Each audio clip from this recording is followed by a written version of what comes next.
72వ దశకం. కంసోऽथ నారదగిరా వ్రజవాసినం త్వాం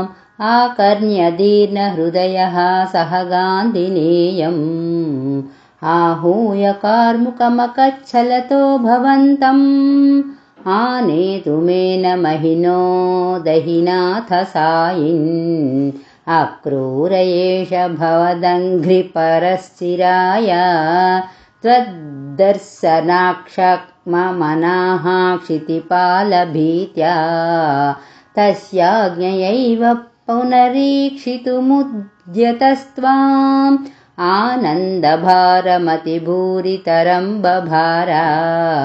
సోయం రథేన సుకృతి భవతో నివాసం గచ్చన్మనోరథగణాంస్త్వయి ధార్యమాణాన్ ఆస్వాదయన్ముహురపాయ భయేన దైవం సంప్రార్థయన్ పథి న కించిదపి వ్యజానాత్ ద్రక్ష్యామి వేదశతగీతగతిం పుమాంసం స్ప్రక్ష్యామి కింసిదపి నామ పరిష్వజేయం కిం వక్ష్యతే స ఖలు మాం క్వను వీక్షితః స్యాత్ ఇత్థం నినాయ స భవన్మయమేవ మార్గం భూయః క్రమాదభివిశన్ భవదంఘ్రిపూతం బృందావనం హరివిరించి సురాభివంద్యం ఆనందమగ్నైవ లగ్నైవ ప్రమోహే కిం కిం దశాంతరమవాపన పంకజాక్ష పశ్యన్న వందత భవద్విహృతిస్థలాని పాంసుష్వేష్టత భవచ్చరణాంకితేషు కిం బ్రూమహే బహుజనా హి తదాపి జాతాః ఏవం తు భక్తితరలా విరలాః పరాత్మన్ సాయం స గోపభవనాని భవచ్చరిత్రా గీతామృత ప్రసృత కర్ణరసాయనాని పశ్యన్ ప్రమోద సరితేవ కిల్లోహ్యమానో గచ్చన్ భవద్భవన సన్నిధిమన్వయాసీత్ తావద్దదర్శ పశుదోహ విలోకలోలం భక్తోత్తమాగతిమివ ప్రతిపాలయంతం భూమన్ భవంతమయమగ్రజవంతమంతః బ్రహ్మానుభూతిరససింధుమివోద్వమంతం సాయంతనాప్లవ విశేష వివిక్తగాత్రౌ ద్వౌ పీతనీలరచుర్యాంబరలోభనీయౌ నాతి ప్రపంచధృతభూషణచారువేషౌ మందస్మితార్ధ్రవదనౌ సయువాం దదర్శ దూరాద్రథాత్ సమవరుహ్య నమంతమేనం ఉత్థాప్య భక్తకులమౌళిమథోపగూహన్ హర్షాన్వితాక్షరగిరా కుశలానుయోగీ పాణిం ప్రగృహ్య సబలోధగృహం నినేథ నందేన సాకమమితాదరమర్చయిత్వా తం యాదవం తదుదితాం నిశమయ్య వార్తాం గోపేషు భూపతినిదేశ కథాం నివేద్య నానాకథాభిరిహతేన నిశామనైషీః చంద్రాగృహే కిముత చంద్రభగాగృహేను రాధాగృహేను భవనే కిము మైత్రవిందే ధూర్తో విలంబత ఇతి ప్రమాదభిరుచ్చైః ఆశంకితో నిశిమరుత్పురనాథపాయాః. గోపికా జీవనస్మరణం గోవింద గోవింద. నారాయణీయం 73వ దశకం. నిశమయ్య తవాథయానవార్తాం వృషమాతాః పశుపాలబాలికాస్తాః కిమిదం కిమిదం కథం వితీమాః సమవేతాః పరిదేవితాన్యకుర్వన్ కరుణానిధిరేష నందసూనుః కథమస్మాన్ విసృజేద్దనన్యనాథాః बत नः किमु दैवमेवमासीदिति तास्वद्गतमानसा विलेपुः चरमप्रहरे प्रतिष्ठमानः सह पित्रा निजमित्रमण्डलैश्च परितापभरं नितम्बिनीनां समयिष्यन् व्यमुचः सखायमेकम् अचिरादुपयामि सन्निधिं वो भविता साधुमयैव सङ्गमश्रीः अमृताम्बुनिधौ निमज्जयिष्ये धृतमिति आश्वसिता वधूरकार्षीः सविषादभरं स याच्छमुच्चैः अतिदूरं वनिताभिरीक्ष्यमाणः मृदु तद्दिशि पातयन्नपाङ्गान् सबला अक्रूररथेन निर्गतो भूः अनसा बहुलेन वल्लवानां मनसा चानुगतोऽथ वल्लभानां वनमार्तमृगं विषण्ण वृक्षं समतीतो यमुनातटीमयासीः नियमाय निमज्जवारिणी त्वामभिवीक्ष्याथ रथेऽपि गान्धिनेयः विवसो जनिकिन्विदं विभोस्ते ननु चित्रं त्ववालोकनं समन्तात् पुनरेष निमज्य पुण्यशाली पुरुषं त्वां परमं भुजङ्गभोगे हरिकम्बुगदाम्बुजैः स्फुरन्तम् सुरसिद्धौघपरीतमालुलोके सतदा परमात्मसौख्यसिन्धौ विनिमग्नः प्रणुवन् प्रकारभेदैः अविलोक्य पुनश्च हर्षसिन्धोरनुवृत्या पुलकावृतो ययौ त्वां किमु शीतलिमा महाञ्जले यत्पुलकोऽसाविधिचोदितेन तेन अतिहर्षनिरुत्तरेण सार्धं रथवासी पवने स पाहि मां त्वम्। गोपिका जीवनस्मरणं गोविन्द गोविन्द।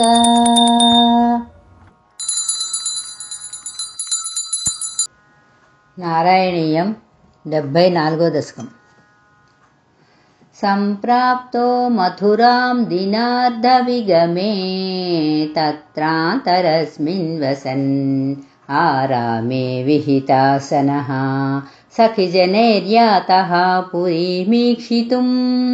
प्रापो राजपथं चिरश्रुतिधृतव्यालोलकौतूहला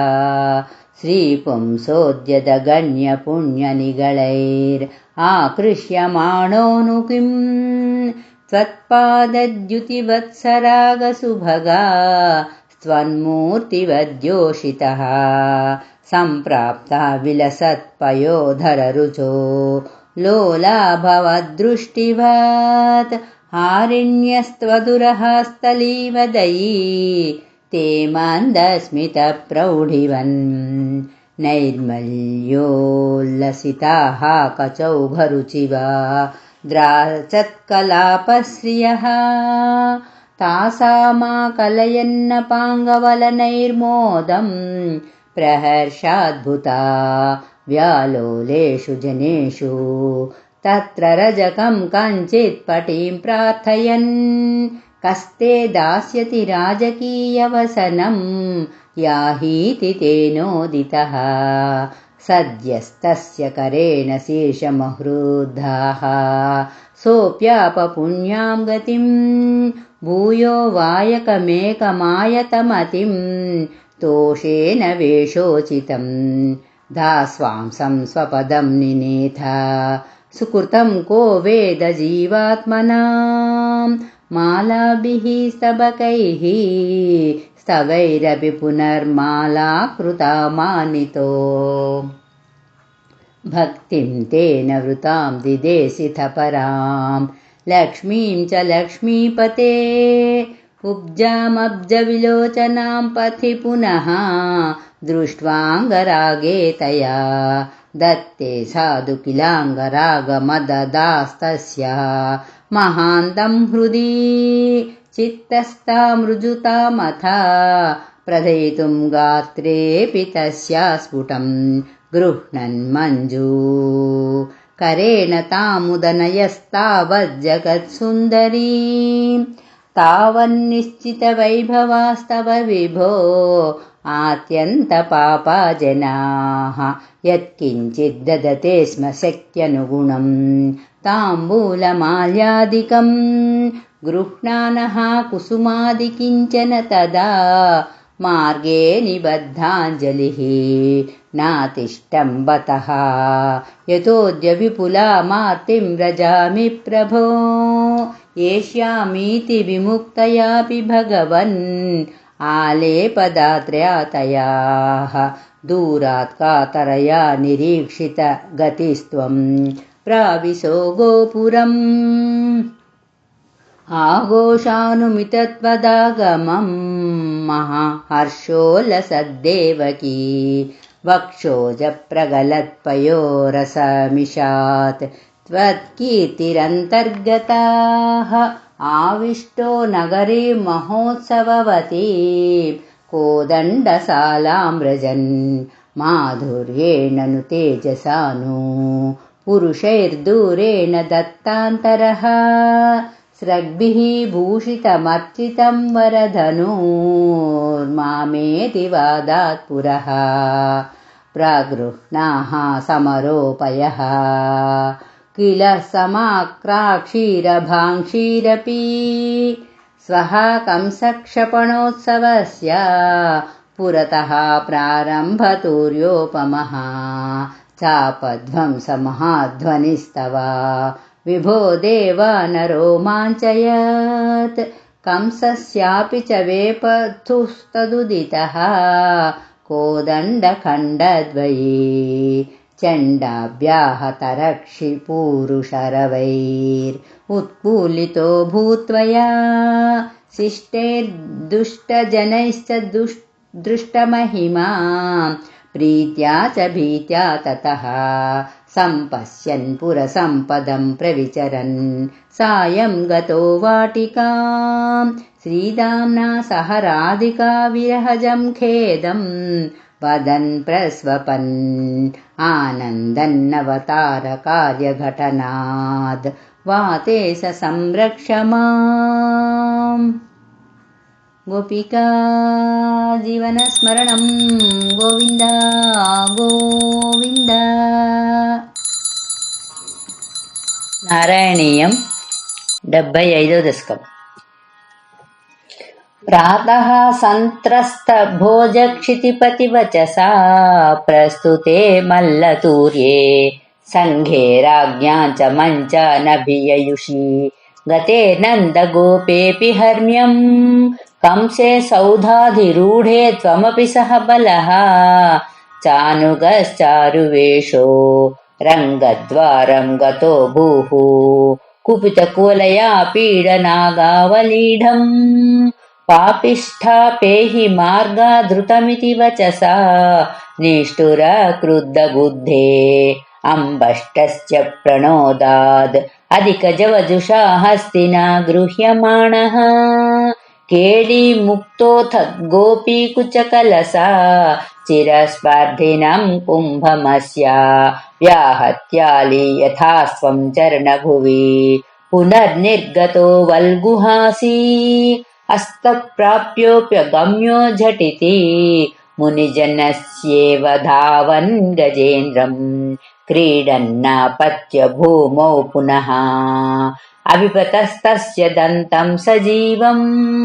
मूलादुन्मूल्य तन्मूलगमहितम् अहामौक्तिकान् आत्ममित्रे प्रादास्संहारमेभिर्ललितविरचितम् राधिकायै दिशेति गृह्णानं दन्तमंसेयुतमथ हलिना रङ्गमङ्गा विसन्तम् त्वां मङ्गल्याङ्गभङ्गीरभसा कृतमनोलोचना वीक्ष्य लोकाः हंहो धन्योऽनुनन्दो न हि पशुपालाङ्गना नो यशोदा नो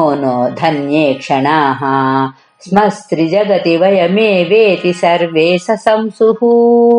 पूर्णं ब्रह्मैव साक्षान्निरवधि परमानन्दसान्द्र प्रकाशम् गोपेषु त्वं व्यलासि न खलु बहुजनैस्तावदा वेदितो भूः दृष्ट्वा धत्वां तदेदं प्रथमम् उपगते पुण्यकाले जनौघाः पूर्णानन्दा विपापाः सरसमभिजगो स्वत्कृतानि स्मृतानि चाणूरो मल्लवीरस्तदनु नृपगिरा मुष्टिको मुष्टिशाली त्वां रामं चाभिपेदे झटझटिति मिथो मुष्टिपातातिरूक्षम् उत्पातापातनाकर्षण विविधरणान्यासताम् तत्र चित्रम् मृत्योः प्रागेव मल्लप्रभुरगामदयम् भूरिशो बन्धमोक्षान् हादिकष्टम् कुमारौ सुललितवपुषौ मल्लवीरौ कठोरौ न द्रक्ष्यामो व्रजामस्त्वरितमिति जने भाषमाणे तदानीम् चाणूरन्तम् करोद्ब्राह्मणविगळतसुम् प्रोथयामासि दोर्व्याम् पिष्टो भून्मुष्टिकोऽपि द्रुतमदहलिना नष्टशिष्टैर्दधावे कंसः संहार्य तूर्यम् खलमतिः अविदन् कार्यमार्यान् पितॄंस्ता नाहन्तुम् व्याप्तमूर्तेस्तव चमसि च दूरमुत्सारणाय हृष्टो दुष्टोक्तिभिस्त्वम् गरुडैव गिरिम् मञ्चमुञ्चन्नुदञ्चत् खड्गव्यावल्गदुः सङ्ग्रहमपि च हठात् प्राग्रहीरौग्रसेनिम् सद्यो निष्पिष्टसन्धिम् भुवि नरपतिमापात्य तस्योपरिष्टात् त्वय्यापात्ये तदैव त्वदुपरि पतिता नाकिनां पुष्पवृष्टिः किं ब्रूमस्तदानीं सततमपि भिया त्वद्गतात्मा सभेजे सायुज्यम् त्वद्वदोता परमियम् वासनाकालनेमेः तद्भ्रातॄनष्टपिष्ट्वा द्रुतमथ पितरौ सन्नमान्नुग्रसेनम् कृत्वा राजानमुच्चैर्य दुकुलमखिलम् मोदयन् कामदानैः भक्तानामुत्तमम् चोद्धवममरगुरो आतनीतिम् सखायम् लब्ध्वा तुष्टो नगर्याम् पवनपुरपतेरुन्धिमे सर्वरोगान् गोपिका जीवनस्मरणम् गोविन्द गोविन्द నారాయణీయం 76వ దశకం గత్వా సాందీపనిమథా చతుష్టష్టిమాత్రైరహోభిః సర్వజ్ఞస్త్వం సహ ముసలినా సర్వవిద్యా గృహీత్వా పుత్రం నష్టం యమనిలయనాదాహృతం దక్షిణార్థం దత్వా తస్మై నిజపురమగా నాదయన్ పాంచజన్యం స్మృత్వా పశుపసుదృశః ప్రేమ భార ప్రణున్నాః కారుణ్యేన త్వమపి వివసః ప్రాహిణోరుద్ధవంతం కించాముష్మై పరమసుహృదే భక్తవర్యాయ తాసాం భక్త్యుద్రేకం సకలభువనే దుర్లభం దర్శయిష్యన్ త్వన్మాహాత్మ్యప్రతిమపి సునం గోకులం ప్రాప్య సాయం త్వద్వార్తాభిర్బహుశరమయామాస నందం యశోదాం ప్రాతర్దృష్ట్వా మణిమయరథం సంకితాః పంకజాక్ష్యః శ్రుత్వా ప్రాప్తం భవదనుచరం త్యక్తకార్యాः సమీయుః दृष्ट्वा चैनं त्वदुपमलसद्वेषा भूषाभिरामं स्मृत्वा स्मृत्वा तव विलसितान्युच्छकैस्तानि तानि रुद्धालापाः कथमपि पुनर्गद्गदां वाचमोचुः सौजन्यादि निजपरभिधाम् अप्यलं विस्मरन्त्यः श्रीमन् किं त्वं पितृजनकृते प्रेक्षितो निर्धयेन क्वासौ कान्तो नगरसुदृशाम् आहरे नाथपायाः आश्लेषाणाम् अमृतवपुषो हन्ता ते चुम्बनानाम् उन्मादानां कुहकवचसां विस्मरेत् कान्तका वा रासक्रीडालुल्लितललितं विस्लथकेशपासं मन्दोद्भिन्नश्रमजलकणं लोभनीयं त्वदङ्गं कारुण्याब्धे सकृदपि समालिङ्गितुं दर्शयेति प्रेमोन्मादा भुवनमदना त्वत्प्रियास्त्वां विलेपुः एवं प्रायैर्विवशवचनैराकुला गोपिकास्ताः त्वत्सन्देशैः प्रकृतमनयत् सोऽथ विज्ञानगर्भैः भूयस्ताभिर्मुदितमतिभिः स्त्वन्मयीभिर्वधूभिः तद्दद्वार्ता सरसमनयत् कानिचिद्वासराणि त्वत्प्रोद्गानैः सहितम् अनिशं सर्वतो गेहकृत्यम् त्वद्वार्तैव प्रसरति मिथा सैव चोत्स्वापलापाः चेष्टाः प्रायस्त्वदनुकृतयः स्वन्मयं सर्वमेवं